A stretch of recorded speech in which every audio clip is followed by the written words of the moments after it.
Hello,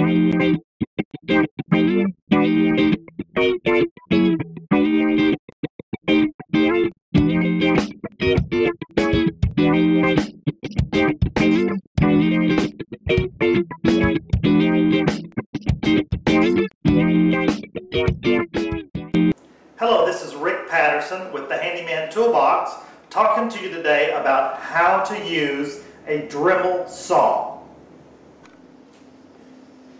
Now, what we're going to do is put a drywall, a wood and drywall saw onto the Dremel.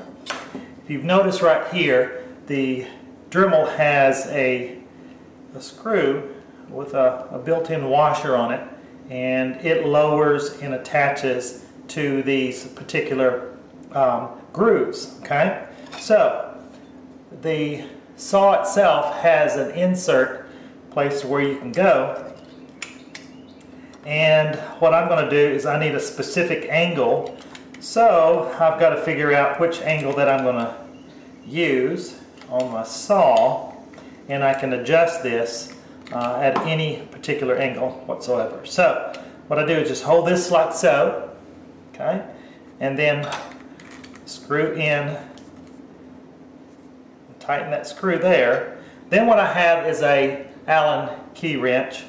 Take this like so, make sure you can see what I'm doing, and I turn it clockwise, and I get it in there pretty snug because the vibrations on the Dremel, it will, if you don't tighten this screw, it will come loose, and it could back off and hurt you pretty bad.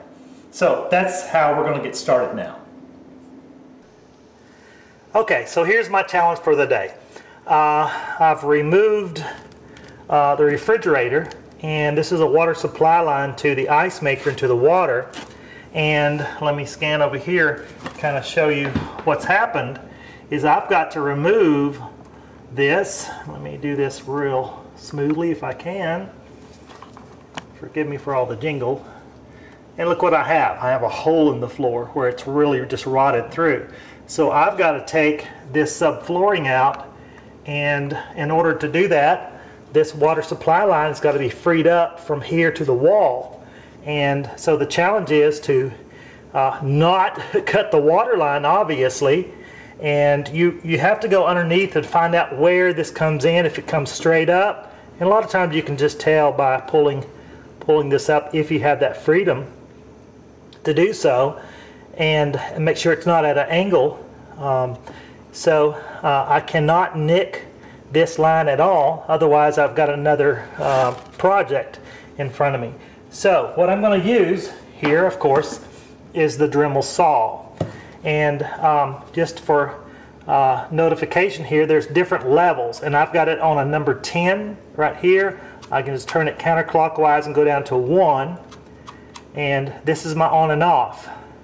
So what I'm going to do is make my first cut kind of at an angle, and then I'm going to take a wood chisel and chisel this out once I make my cuts. So let's start the process. So I'm going to turn this on.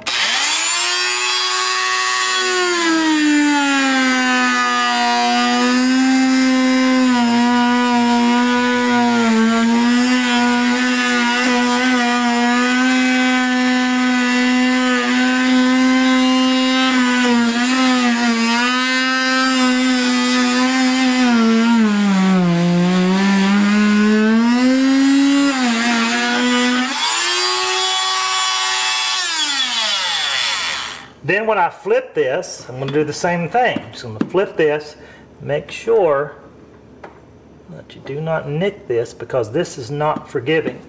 So I'm going to come in at an angle and make my next cut.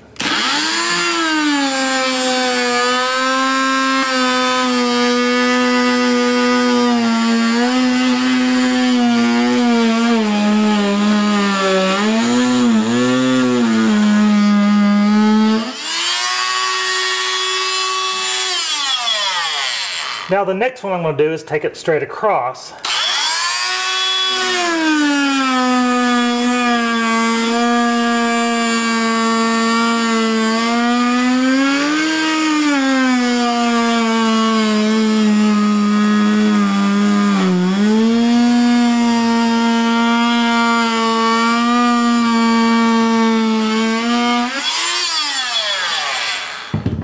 I do is with my hammer, I just take this, and you've got to be careful again. This is not forgiving.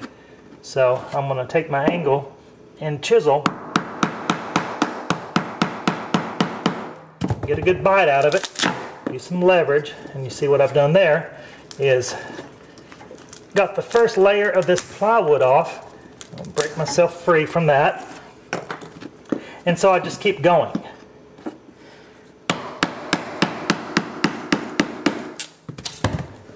And I'm going to go behind here, so I'm just going to keep going, keep chiseling away.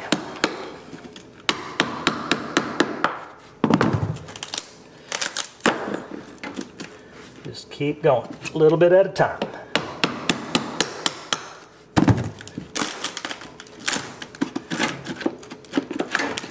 And what I'm trying to do is create an access point to where when I lift this up, this is free. It's not damaged or bothered in any way.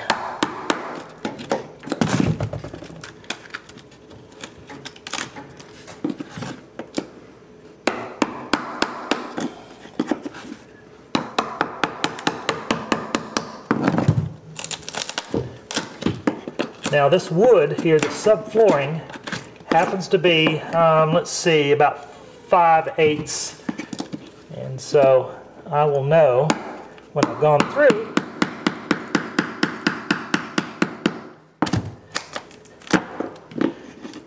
because the plywood won't come up anymore when I start getting to the solid floor joists that this is up against. So just keep clearing your way through.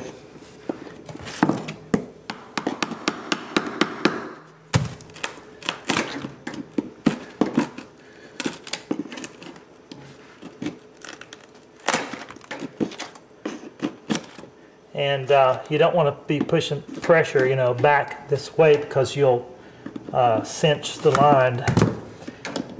You'll crimp it.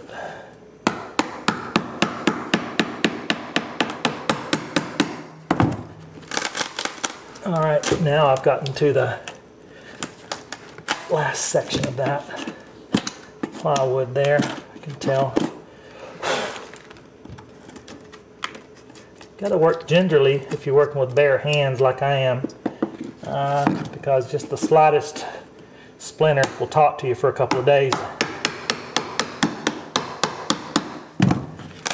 There we go. So I finally reached the bottom of that. Like I say, just keep working back and forth until you've penetrated all of the layers there. And there it is again.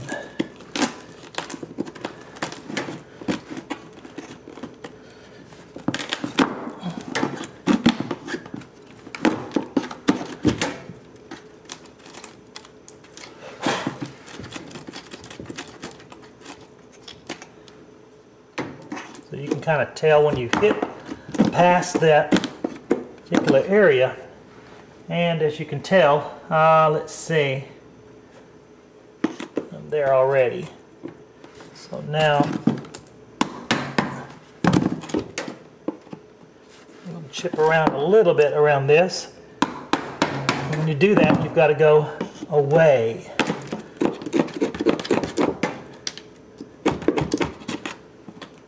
So what I've done now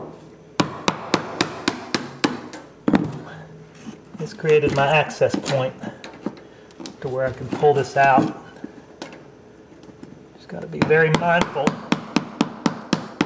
of what you're doing, chipping away from the line. Okay, so that's what you have to do in order to get